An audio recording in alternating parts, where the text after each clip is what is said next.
تو آپ کے خیال میں سب سے پہلے کن ٹاپکس کو ایڈریس کرنے کی ضرورت ہے جو آپ کے خیال میں مساجد سے ممبروں میں اور آپ سے جن چیزوں پہ بات نہیں ہوتی، وہ کون سے ٹاپکس ہیں؟ اس میں بہت سارے چیلنجز ہیں. مدرسے کا بچہ عام سوسائٹی سے دور کیوں ہوا، اس کے پیچھے ایک پورا بیک گراؤنڈ ہے، ایک ہسٹری ہے. مدرسے کے اندر جو بچے پڑھنے کے لیے آتے ہیں وہ آئے گا انٹیریئر سندھ کے بیکورڈ ایریا سے. اب وہ جس ایریا سے آ رہا ہے جہاں اس کا ایکسپوجر ہے اور جس ایکسپوجر کے ساتھ مدرسے میں آ رہا ہے، مدرسے کا بچہ ایک بیکورڈ ایریا سے آیا ہے، اس کو گرومنگ کا موقع نہیں مل رہا. مدرسے نے آپ کے اسٹیٹس کو کے سسٹم کو توڑا ہے. فار ایگزامپل مدرسے نے انٹیریئر سندھ کا جو بیکورڈ ایریا کا ایک بچہ تھا جو کبھی سوچ بھی نہیں سکتا تھا، اس نے اس کو وہاں سے اٹھایا اور اسلام آباد جہاں پہ آپ کی پوری پاکستان کے نیکسٹ لیول کے بیوروکریٹس رہتے ہیں ان کی مسجد میں اس کو لا کے بٹھا دیا اور بیوروکریٹس اس کے سامنے بٹھا دیا.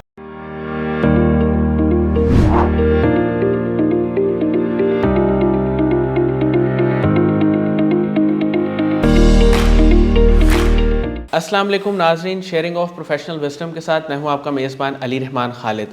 ناظرین، ایک ایسا موضوع جس پہ آج کل بات بہت کم ہوتی ہے وہ یہ ہے کہ جب بھی ہم اسلامک اسٹڈیز کی بات کرتے ہیں اور مذہب کو سیکھنے کی طرف ہمارا رجحان ڈیولپ ہوتا ہے تو ہم ان موضوعات کی طرف بہت کم جاتے ہیں جن کا پریکٹیکلی اسلام کے ساتھ تعلق ہے.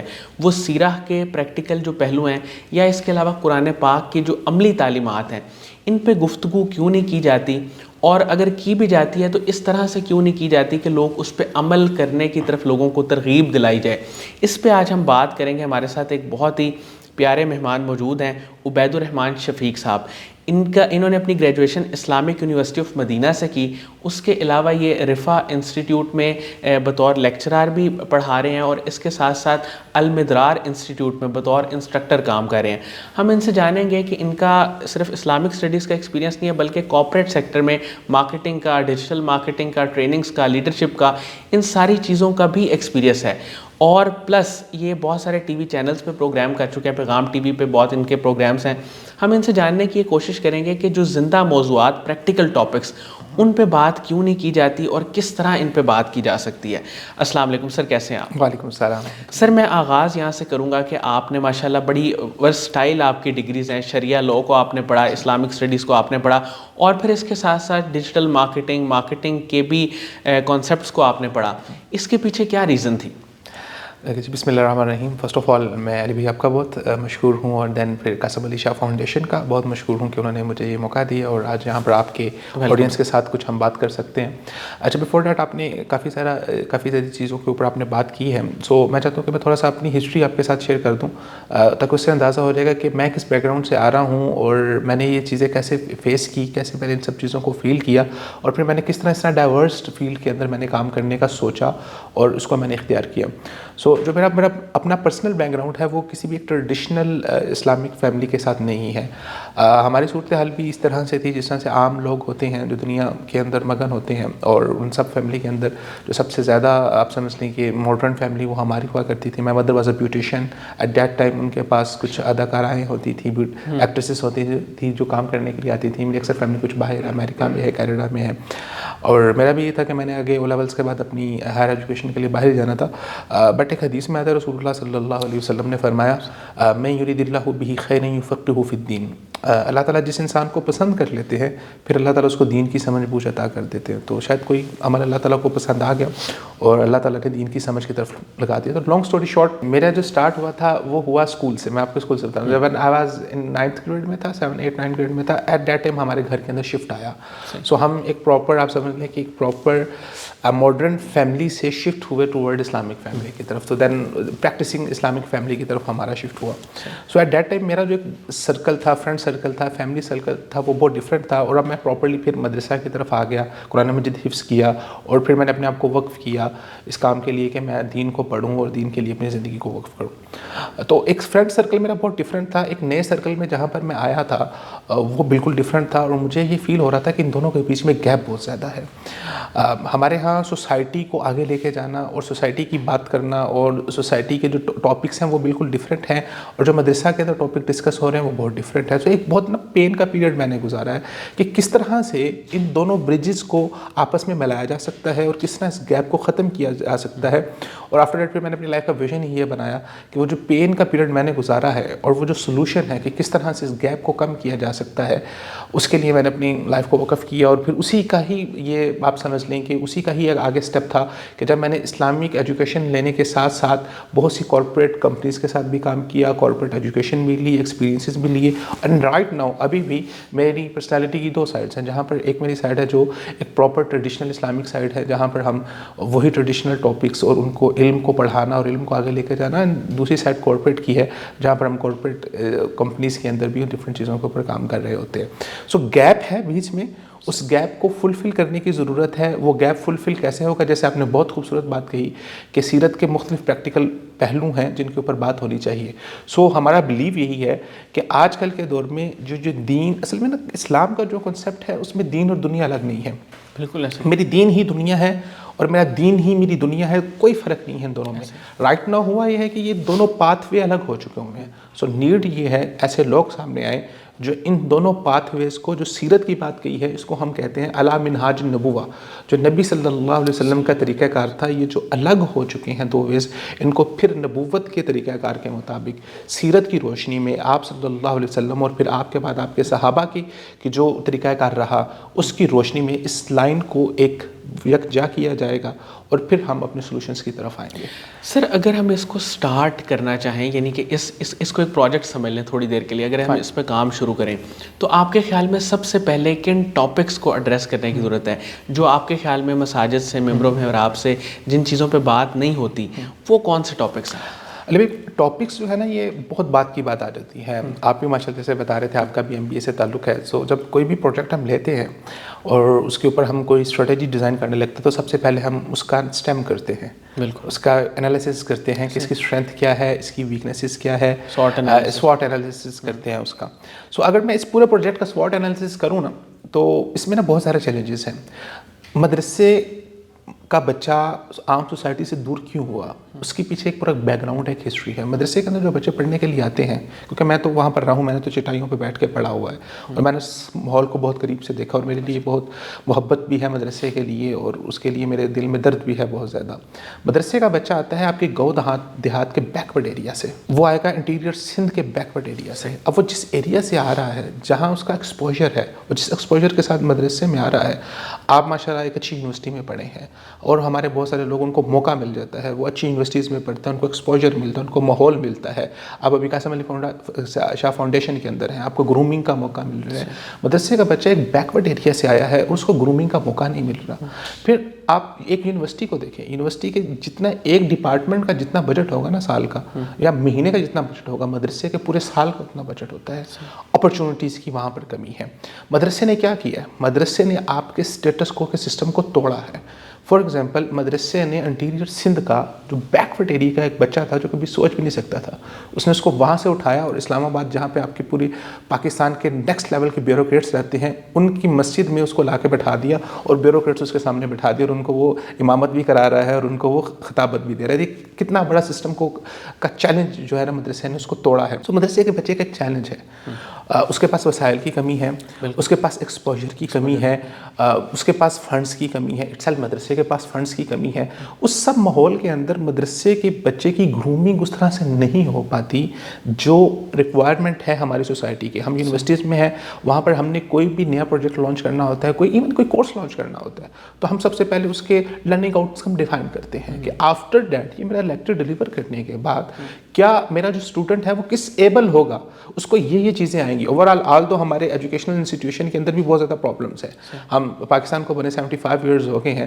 ان 75 ایئرس کے اندر اگر ہم دیکھیں کہ پاکستان نے کس لحاظ سے ترقی کی ہے, پاکستان نے سائنٹیفکلی ترقی کر لی ہے, پاکستان نے اخلاقی اعتبار سے ترقی کر لی ہے. چلے ہم دنیا میں نہ کچھ حاصل کر سکے, پوری دنیا میں یہ پہچان ہوتی کہ اگر ایمانداری دیکھنی تو پاکستانیوں کی دیکھ لو, اگر اخلاق دیکھنا تو پاکستانیوں کو دیکھ لو. اور ان سب چیزوں کے اوپر کام کس نے کرنا تھا, لیکن ہمارے ہاں ابھی اورنج ٹرین بنی ہے یا یہ امپوریم مال بنا ہے, اس کے بارے میں پڑھ رہا تھا. تو اس کے جو ڈیزائنرز ہیں وہ آپ کو جرمنی سے ڈیزائنرز بلانے پڑ رہے ہیں. اورنج ٹرین کے لیے چائنیز انجینئرز آ رہے ہیں.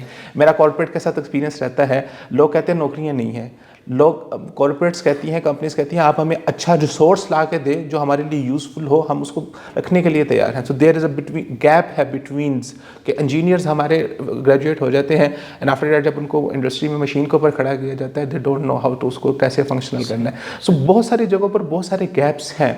مدرسے کا بچہ وہ اس کو ایکسپوجر کی کمی ہے, اس کو ایکسپوجر دینے کی ضرورت ہے. اور بہت سارے لوگ, جیسے آپ ایک مثال میں آپ کے سامنے بیٹھا ہوں کہ میرا ایکسپوجر ایک ڈفرینٹ فیملی سے تھا اور کارپوریٹ فیملی سے تھا. سو میں اس فیلڈ کے اندر اچھا کام کر سکتا ہوں اور میں جتنا کوشش کر رہا ہوں. لیکن پاکستان 22 کروڑ کا ملک ہے, اس میں اس طرح کے سینکڑوں نہیں, ہزاروں نہیں, لاکھوں لوگوں کی ضرورت ہے, جس کی وجہ سے پھر جو ہے وہ اس کی ریفلیکشن آپ کو نظر آئے گی. سیکنڈ تھنگ اس میں یہ ہے کہ اسکوپ آف ورک کیا ہے. آپ نے ایم بی اے کیا ہے, ایم بی اے کرنے کے بعد آپ کو پتہ ہے کہ ایٹ لیسٹ آپ کو 45,000 50,000 60,000 کی جاب مل جائے گی. آپ کے پاس اسکوپ ہے, لائن ہے, ڈائریکشن ہے. مدرسے کا بچہ گریجویٹ ہو کے کہاں پر جائے گا؟ اس کا اسکوپ آف ورک کیا ہے؟ مدرسے کے اندر جو سپرلیٹو ڈگری میں کہتا ہوں یا جو حاصل کر لیتا ہے, اور جو سب سے بڑا وہاں کا ایک آرگنائزیشن کے اندر سی ای او سب سے بڑا ہوتا ہے. یو نو کہ ایک آرگنائزیشن میں سی ای او کی کتنی سیلری ہوتی ہے, اور مدرسے کے اندر شیخ الحدیث سب سے بڑی ڈگری ہوتی ہے, سب سے بڑا وہ ہوتا ہے وہاں پر جو وہاں پر ریسورس ہوتا ہے. اور آپ حیران رہ جائیں گے کہ اتنے شیخ الحدیث ہیں جنہوں نے ساری زندگی 15,000 18,000 روپیہ ماہانہ نوکری کے اوپر انہوں نے تنخواہ کے اوپر گزار دی ہے. آج کل کے دور میں ایک جو آپ کا ہے نا جو سیکورٹی گارڈ ہے اس کی تنخواہ شاید اس سے زیادہ ہوگی. سو ملٹیپل لیول کے اوپر ملٹیپل چیلنجز ہیں جس کی وجہ سے کنیکٹ سوسائٹی کا اور آپس میں بڑھتا جا رہا ہے. اسکوپ نہیں ہے, مدرسے کا بچہ نکل کے آئے گا تو آئے گا کہاں پر؟ سر میں یہ چاہوں گا, یہ تو ساری ماشاءاللہ آپ نے بڑی اچھی گفتگو کی اور بڑا آپ نے نا یہ کیا کہ اس کی بیک گراؤنڈ میں آپ چلے گئے تاکہ نا ٹاپک سے پہلے ہم اس چیز کو ڈسکس کر لیں. سر اس پہ اب میں یہ چاہوں گا کہ اگر 2-3 لائنوں میں پریکٹیکل سلوشن کی طرف ہم آ جائیں کہ اس کا حل کیا ہے. مدرسے کے بچے کو ہم گروم کرنا چاہتے ہیں اور ہم چاہتے ہیں کہ اس کو بھی ان ساری چیزوں کا پتہ ہو یا کم از کم ایٹ لیسٹ ایکسپوجر ملے. اس کے لیے کیا کیا جا سکتا ہے؟ تو اس میں میں سمجھتا ہوں کہ جیسے آپ کا ادارہ ہے قاسم علی شاہ فاؤنڈیشن کا ادارہ, یہ بہت اچھا اپنا رول پلے کر سکتا ہے. جیسے آپ مجھے ساتھ ابھی ذکر کر رہے تھے آپ کے ڈفرینٹ پروجیکٹس ہیں, تعلیم ممکن کے, اس طرح کا اگر ایک انیشیٹو مدرسے کا بھی ہو جس میں ماشاء اللہ قاسم علی شاہ صاحب کا ایک رینج آف ایکسپیرینس ہے جس میں وہ ٹریننگز دیتے ہیں, اور ماشاء اللہ وہ ٹرینر ہے, ٹرینر کا کام ہی سکھانا ہوتا ہے. تو مدرسے کے بچے کے لیے مختلف اس طرح کے سیشنز منعقد کیے جائیں جب وہ اپنے انوائرمنٹ سے نکل کے, جیسے آپ کا ماشاء اللہ یہاں پر ایک انوائرمنٹ ہے, ایک بہت سفسٹیکیٹڈ انوائرمنٹ ہے, آپ سے آ کے ملے گا تو اس کو پتہ چلے گا کہ ایک کارپوریٹ وے آف کمیونیکیشن کیا ہوتا ہے. اس کے لیے کچھ ٹریننگ جو سیشنز کروائے جا سکتے ہیں, ان کو تھوڑا سا ایکسپوجر دیا جا سکتا ہے. اور اس طرح کے ادارے آگے آئیں, وہ کچھ ریفریشل کورسز کروائیں, بچوں کو مختلف یونیورسٹیز کے اندر لے کے جائیں, بچوں کو سکھائیں کہ یونیورسٹیز کا طریقہ کار کیا ہوتا ہے. تو بچے ماشاء اللہ میں نے دیکھا ہے مدرسے کے اندر بہت شارپ بچے ہیں, بہت ذہین بچے ہیں. سو ان کے لیے اگر اس طرح سے اپرچونیٹیز کریٹ ہونا شروع ہوں گی تو جو ڈسکنیکٹ ہے ایک تو سب سے پہلے وہ کم ہوگا. Then they will learn how to communicate, ان کو کمیونیکیشن اسکلس کے اوپر ان کے کام کرنے کی ضرورت ہے. اور جو سب سے بڑی چیز ہے جو میں سمجھتا ہوں کہ ہمارے یہاں نا دین جو ہے نا اس طرح سے ضرورت نہیں رہی, دین نیڈ نہیں رہا. آپ کھانا آپ کا نیڈ ہے تو اس کے لیے آپ بائی ہک اور کروک جہاں سے بھی ہے آپ اس کو لے آتے ہیں, جو چیز آپ کی ضرورت ہے وہ آپ لے آتے ہیں. اگر دین ہماری سوسائٹی کے لوگوں کی ترجیح ہوتی تو بائی ہک اور کرک وہ چیزیں اب تک صحیح ہو چکی ہوتی. میرے ایک دوست ہیں, ان کے ساتھ ایک دفعہ میں بیٹھا ہوا تھا تو وہ کہتے ہیں کہ ہمارے یہاں نا بہت ساری چیزیں نا سائلنٹ موڈ کے اندر لگی ہوتی ہیں. تو ہم ایک کیفے میں بیٹھے ہوئے تھے, آپ کو پتہ ہے آج کل کا رجحان ہے کہ کیفیز کے اندر جو ہے نا وہ میوزک پیچھے چل رہا ہوتا ہے. تو کہتے ہیں ہم بیٹھے بات کر رہے ہیں, یہ پیچھے میوزک آپ کو نظر آ رہا ہے, یہ سائلنٹ موڈ پہ, ہم اس کے اوپر کوئی توجہ نہیں دے رہے. تو کہتے ہیں ہم نے نا دین کو بھی سائلنٹ موڈ پر ڈالا ہوا ہے, ہم بیٹھ کے کام کر رہے ہیں, اذان ہو رہی ہے, اذان ہمارے بیک گراؤنڈ میں ہو رہی ہوتی ہے, لیکن ہم نے اس کو سائلنٹ موڈ پر ڈالا ہوا ہے. لٹرلی ہم جمعہ پڑھنے کے لیے جاتے ہیں اور جمعہ بھی ہمارے سائلنٹ موڈ کے اوپر لگا ہوا ہے. دین ہمارے ہاں ایک رواج بن چکا ہے, دین میری ذات کے اندر داخل نہیں ہو رہا. کہ میں سے یہ سمجھ رہا ہوں کہ میرے والد صاحب جو ہے وہ روزہ رکھتے تھے, اب میں بڑا ہوں گا تو میرا کام بھی روزہ رکھنا. جو دین کا بیسک فلسفہ ہے, روزے کا آؤٹ کم کیا ہے, نماز کا آؤٹ کم کیا ہے, اس کے پیچھے فلسفہ کیا ہے, مقصد کیا ہے, تو اس فلسفے اور مقصد کے ساتھ جوڑنے کی ضرورت ہے. سو جب ان چیزوں کے اندر وہی بات ہے جو پریکٹیکلٹیز کی ہے, رسول اللہ صلی اللہ علیہ وسلم کی ذات نے اس پریکٹیکلٹیز کے ساتھ جوڑا. سو جو ان کو اکوپ کیا جائے ود دا کمیونیکیشن اسکلس, ان ان کو ایکسپوجر دیا جائے اور پلس ان کے ساتھ جب معاشرے کے چیلنجز ان کے سامنے آئیں گے تو اس کی سلوشن پرووائڈنگ پہلے ان کو سکھائی جائے. جب وہ سلوشن پرووائڈنگ کے اندر آئیں گے اور سلوشن پرووائڈنگ کو جوڑیں گے اس شریعت اور اسلام اور رسول اللہ صلی اللہ علیہ وسلم کی ذات کے ساتھ, کہ آپ کی ذات میں آپ صلی اللہ علیہ وسلم کی پوری ذات جو ہے نا, صحابہ فرماتے ہیں کہ ایک قرآن وہ تھا ہمارے پاس جو کتاب کی صورت میں تھا, مصحف کی صورت میں تھا, اور ایک رسول اللہ صلی اللہ علیہ وسلم کی شکل کے آپ کی ہستی کے اندر چلتا پھرتا قرآن تھا مدینے کی گلیوں میں. تو آپ صلی اللہ علیہ وسلم کی ذات کے ساتھ جڑیں گے تو ہمیں ہر مسئلے کا حل ملے گا. پرابلم یہ ہے کہ ہمیں اس کو آئیڈینٹیفائی کرنا آنا چاہیے. سر آپ کے ماشاءاللہ کافی ریسرچ آرٹیکلس بھی ہیں, تھیسس بھی آپ لکھ رہے ہیں اسلامک اسٹڈیز کے حوالے سے. سر مجھے یہ بتائیے گا کہ آپ کا ٹیچنگ کا ایکسپیرینس کیسا رہا, اور پلس جو ہے نا آپ المدرار انسٹیٹیوٹ میں جو کام کر رہے ہیں اس کے بارے میں تھوڑا سا بتائیں. فائن. ریسرچ آرٹیکلس کے حوالے سے بھی ریسنٹلی ایک ریسرچ آرٹیکل ہے the scientific interpretation of Quran. Over all ہمارے یہاں بہت سے لوگ جو ہے نا وہ قرآن مجید سے سائنس کو ثابت کر رہے ہوتے ہیں, تو اس کی ایکچوئل کنسیپٹ کیا ہے, اس کا فلسفہ کیا ہے. ایک ریسرچ آرٹیکل ہے انٹرنیشنل جرنل کے اندر, وہ ہمارا پبلش ہوا ہے. اس میں کچھ اور ہمارے دوستوں کے ساتھ مل کے ہم نے ریسرچ کی ہے. پریکٹیکلٹی کی جو آپ نے بات کی ہے, تو ابھی میرا ایم ایس کا تھیسس تھا, تو میں نے تھیسس کے اندر اسی ٹاپک کو لیا جو مجھے نظر آ رہا تھا کہ اس کی پریکٹیکلٹی ہو سکتی ہے. میرے تھیسس کا ٹاپک ہے دا کیپٹل پنشمنٹ ایشو, مسئلہ سزائے موت پاکستانی قانون کے تناظر میں. سو اس میں ایک تو فرسٹ آف آل سب سے پہلے جو کیپٹل پنشمنٹ ایشو جو اسلامک لا ہے, کیونکہ میری اسپیشلائزیشن بھی شریعہ لا کے اندر ہے, تو اسلامک لا کیا ہے وہ سارے کا سارا ڈسکرائب کیا ہے. اینڈ آفٹر دیٹ ایک فصل کے اندر پاکستان میں جو پاکستانی قوانین ہیں اس کے اندر کہاں کہاں پر سزائے موت کی سزا مقرر ہے, اور اینڈ دین پھر اس کو انٹیگریٹ کیا گیا ہے کہ اچھا یہ سزا شریعت کی سزا کے مطابق ہے یا نہیں ہے, اگر نہیں ہے تو کیوں نہیں ہے. سو وہ ایک ایسا تھیسس بن گیا جس میں میری خواہش یہ ہے کہ یہ میں دستور ساز اسمبلی یا جو ہمارے ملک کے جتنے بھی لوگ جو آئین کے کسٹوڈین ہیں ان تک یہ جا سکے اور ان کو پتہ چل سکے کہ اچھا ایٹ لیسٹ سزائے موت کے باب کے اندر, کیونکہ ہمارے آئین کے اندر یہ بات لکھی ہوئی ہے کہ پاکستان میں کوئی بھی ایسا قانون جو شریعت کے منافی ہوگا وہ نہیں چل سکتا. تو قانون اور آئین کے اندر اسلامی رہنمائی کیا ہے, خاص طور پہ سزائے موت کے باب کے اندر, تو وہ اس کے اوپر میری ریسرچ جو ہے وہ چل رہی ہے. اس کے ساتھ ساتھ المدرار انسٹیٹیوٹ ہے, تو المدرار انسٹیٹیوٹ میں ہماری یہی کوشش ہے کہ جو گیپ کی بات کی ہے اس گیپ کو ختم کیا جائے. سو جو مدرسے کا نالج ہے وہ ہم کوشش کر رہے ہیں کہ جو ورکنگ پروفیشنلز ہیں ان کو دے سکیں. صحیح. سو ایک ورکنگ پروفیشنل اس کے لیے مدرسے جانا بہت مشکل ہے اور وہ اس ماحول کے اندر ایڈجسٹ نہیں کر سکتا.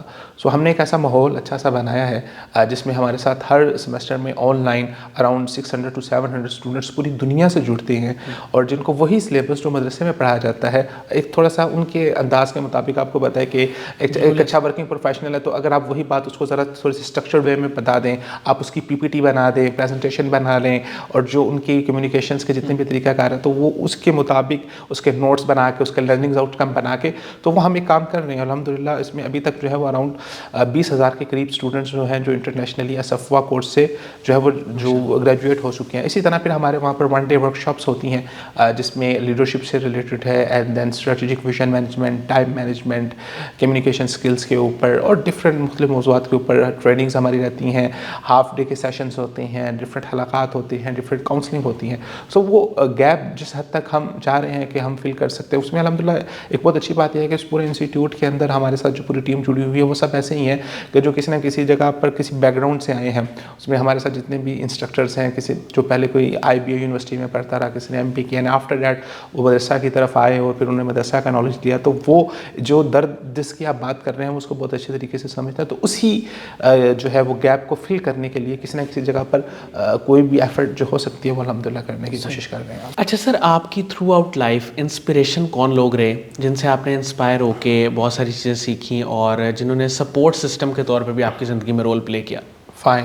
سو اس میں میرا ہسٹری کا بہت زیادہ شوق ہے اور میں زیادہ تر ہسٹری کو میں نے پڑھا ہے. تو ایک تو پرسنالٹی, آپ صلی اللہ علیہ وسلم کی پرسنالٹی تو سب کے لیے رول ماڈل رہتے ہیں, لیکن حضرت خالد بن ولید رضی اللہ تعالیٰ عنہ کی پرسنالٹی میرے لیے بہت زیادہ رول ماڈل ہے, اور ان سے میں اپنی پرسنالٹی کی پازیٹیوٹی بہت سیکھتا ہوں. ہمارے ہاں لوگوں کی پرسنالٹی میں پازیٹیوٹی نہیں ہوتی, تو ان کی جو ایک بات جو ہر وقت میرے ذہن میں رہتی ہے اور میں کوشش کرتا ہوں کہ اس کو اپنی زندگی میں ایڈ کروں, وہ یہ کہ حضرت خالد بن ولید کو لقب ملا تھا سیف من سیوف اللہ، کہ وہ جس بھی غزوہ میں اور جس بھی جنگ میں جاتے تھے مسلمانوں کو اس میں شکست نہیں ہوتی تھی. تو حضرت عمر رضی اللہ تعالیٰ عنہ کے دور میں ان کو لگا کہ شاید لوگ کہیں یہ نہ سمجھ لیں کہ جس جنگ میں حضرت خالد بن ولید ہوں گے اسی میں فتح ہوگی، اگر کسی میں وہ نہ ہو پائے، ہر انسان نے ہمیشہ نہیں رہنا، تو کہ ایسا نہ ہو کہ مسلمانوں کے مورال ڈاؤن ہو جائے. تو انہوں نے ان کو ایٹ دیٹ ٹائم وہ چیف آف آرمی اسٹاف تھے، تو ان کو چیف آف آرمی اسٹاف کا جو عہدہ تھا وہ ختم کر دیا.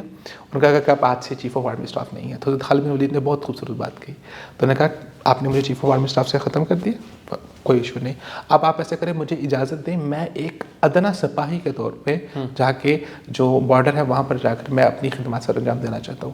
سو آپ تصور کریں کہ ایک آدمی کسی کمپنی کا سی ای او، اسے سی ای او سے نکل کے وہ بالکل بیسک لیول کی جو ایگزیکٹو لیول کی پوسٹ ہے وہاں پر آ کے کبھی بیٹھ سکتا ہے؟ کبھی نہیں بیٹھ سکتا. سو وہ ان کی پرسنالٹی کی پوزیٹیوٹی تھی حضرت خالد بن ولید کی، ان سے میں بہت زیادہ انسپریشن لیتا ہوں. بہت خوبصورت بات. اور اگر ہم دیکھیں ماضی قریب میں دیکھیں تو ماضی قریب میں بہت سارے علماء ہیں جو میرے رول ماڈل رہے ہیں، جس میں شیخ محدث البانی رحمۃ اللہ علیہ ہے. ان کی پرسنالٹی بہت ہی فینومنل پرسنالٹی ہے.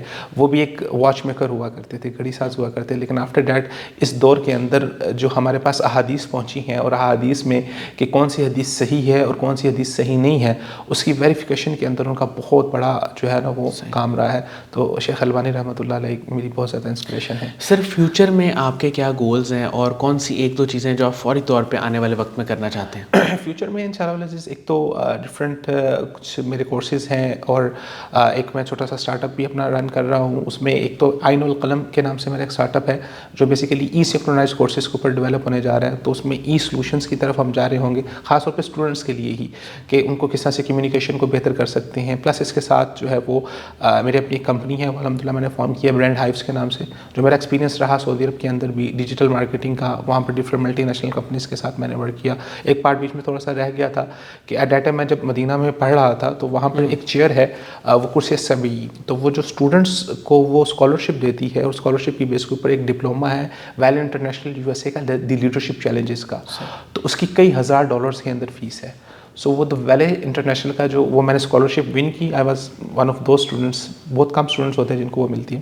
سو وہ دا ویلی انٹرنیشنل کا جو ڈپلوما ہے لیڈرشپ چیلنج کا وہ ہم نے کیا، جس میں انٹرنیشنل ٹرینرز کے ساتھ مل کے ہم نے کام کیا. ملیشیا سے ٹرینرز آتے رہے، جدہ سے، ہے نا، ایون انٹرنیشنل ٹرینرز. تو وہ USA بیسڈ ایک ڈگری ہے وہ میرے پاس ہے.